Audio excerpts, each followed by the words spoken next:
Mga kababayan, dito na tayo. Si Sara Duterte, mga kababayan, Diyos ko po, lumuhod na. Lumuhod na dito nga kay ano. Si Vice President Sara Duterte kay dating Vice President Leni Robredo sa Naga City. Oh, kita nyo. Mga kababayan si mga kababayan, si Sara Duterte nakipagkita kay Leni. Oh. Di ba lagi niyang tinatawag yan na fake yan, fake na vice presidente, lutang, tinatawag niyang ganon. Di ba? Lagi niyang tinatawag ng ganon. Fake BP, ganon. Maraming video niyan, mga kababayan, na sinasabi ni Sara Duterte. Tinatawag niyang fake BP. O, tapos ngayon, luluhod ka pala. Kaya nga marami ngayon mga DDS, dismayado. Dismayado kay Sara Duterte. Nakipagkita si Vice President Sara Duterte kay dating Vice President Leni Robredo sa Naga City. Wala na, talo na. Si Sara, wala na. Kasi yun na lang ang pag-asa nila para madagdagan sila. Kasi ang tanong ko rito, mga kababayan, wag naman kayo masasaktan, mga kakamping, Sa panahon ngayon, aminin natin, kahit si Nanay Leni natin, walang magagawa yan. Idadamay lang ni Sara yan Sa totoo lang. Huwag kayong masasaktan, sa mga kakamping, Wala na, kahit si Nanay Leni sa panahon ngayon, walang magagawa yan. So, si Sarang Buang, nag-aano lang yan, naghahanap ng shoulder ba? Shoulder. Bakit?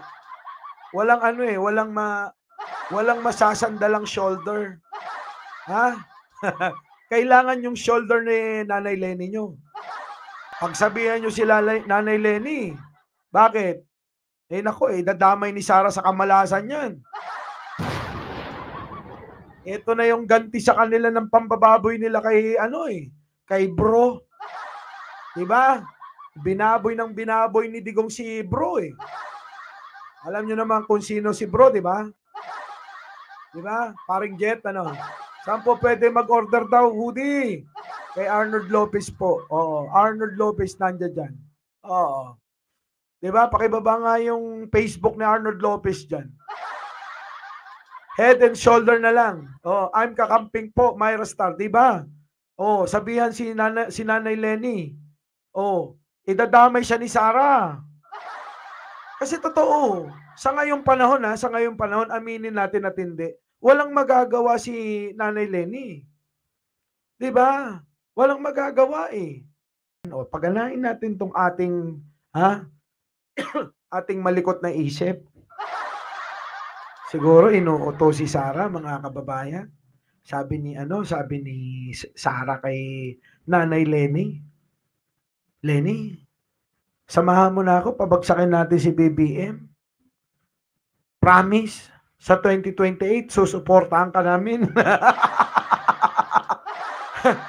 Di ba?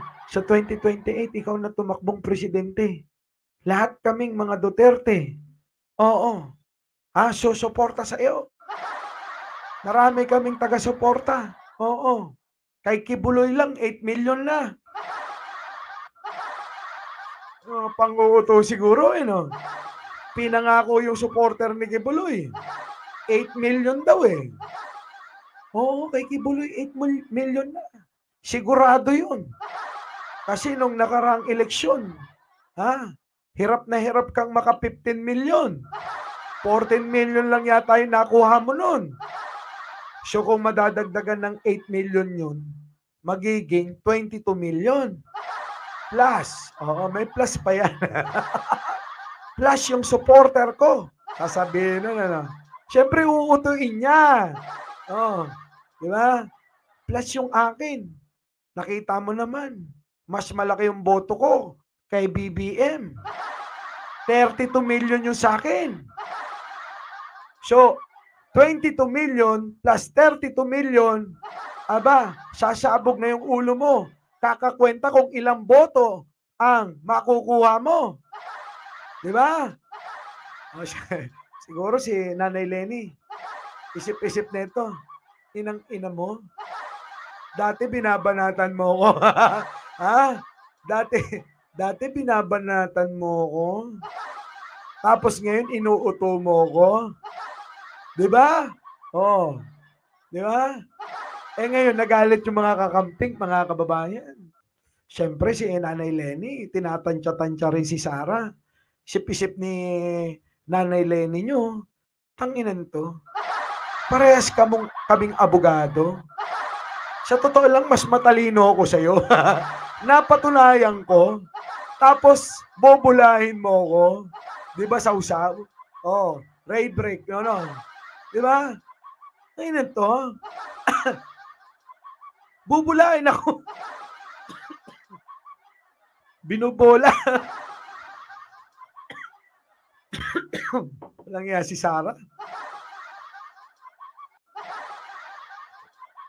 Di ba? Parehas lang tayong abogado eh. Pero ngayon napatunayan ko.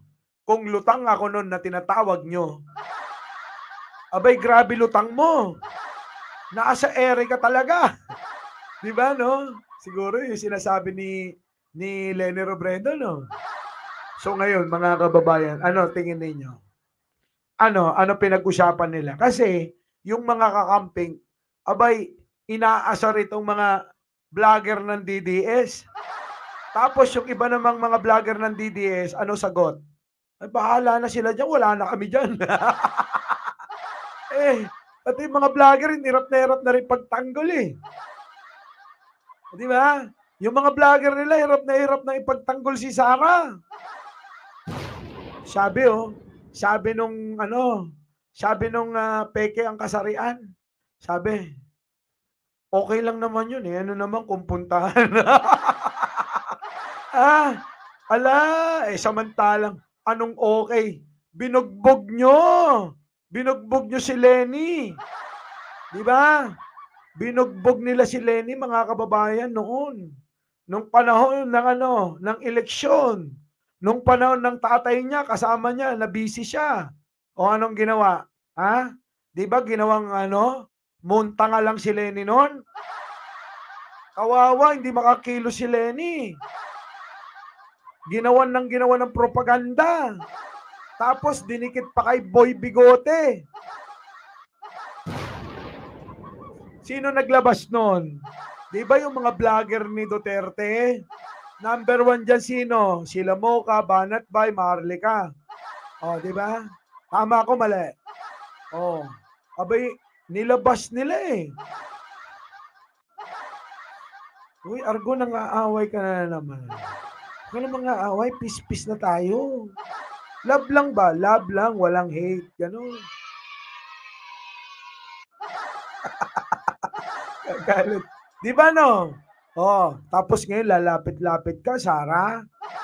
Di ka ba nahiya? Alam nyo, itong mga Duterte, wala yatang delikadesya. Di ba no? Walang delikadesya, mga kababayan. Ball Connect, late ka na naman. Nilia Prenosa, opo. Oh, walang delikadesya. Sir Sex, napahiya si Pusit kay Lenny. Oo, tingin ko nga. Tinanggihan. Ito na.